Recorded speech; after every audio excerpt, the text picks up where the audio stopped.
morning, readers. This morning, we are learning about one more thing that readers do to help them better understand text.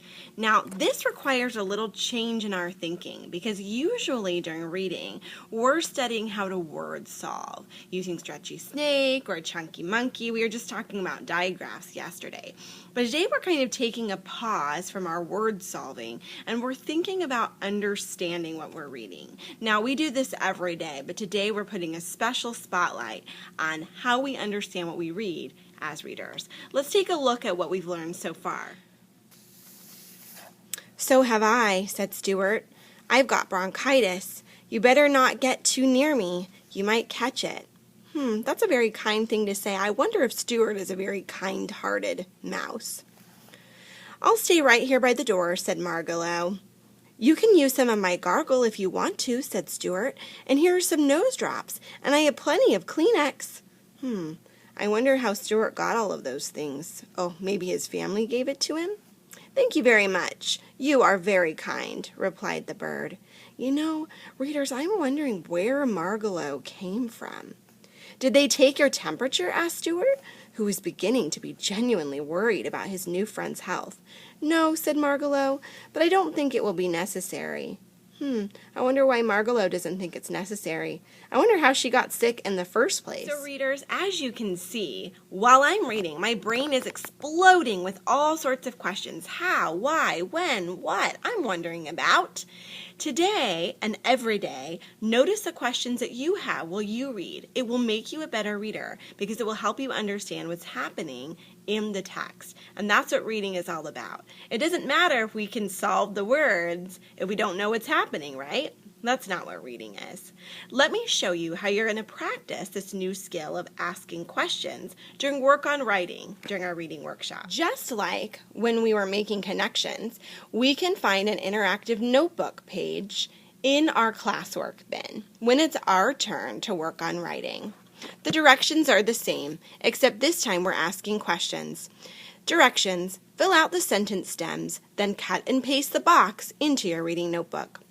So let's say that my book was Stuart Little. Is your book going to be Stuart Little? No, because you're reading different books. You use the books that you're reading in your book box to ask your questions, or like before, to make your connections. Those are the books that you use. But Stuart Little is in my book box. So I'm thinking about some of the questions that I was asking in my brain. When I read about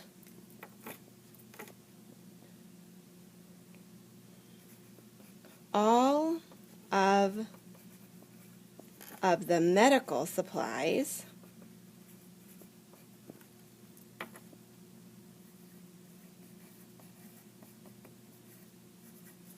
Stuart had,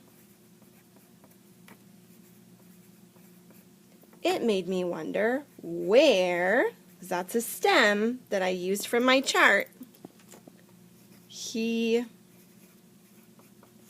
got them. And my sentence is already at the end there. Then I'm going to write another question I had. The part where Margalo isn't worried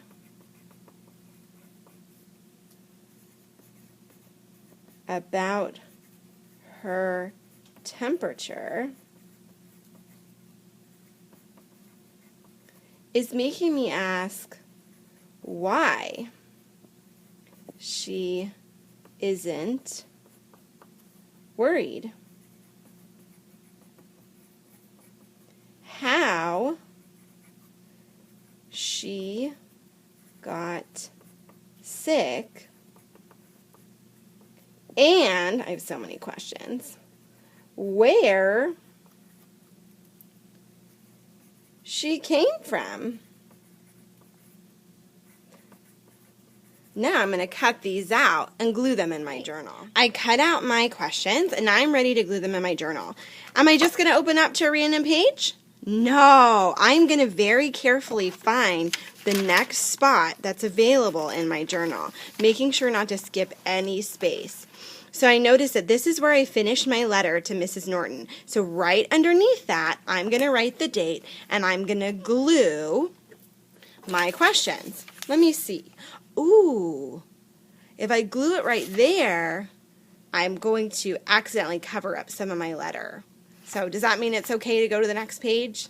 Yeah, because I don't want to cover up my last entry. Now, the first thing I have to write is the date, and I'm going to write it out. I'm not going to write the shortcut form. October, what does the board say? 29th, comma, 2018.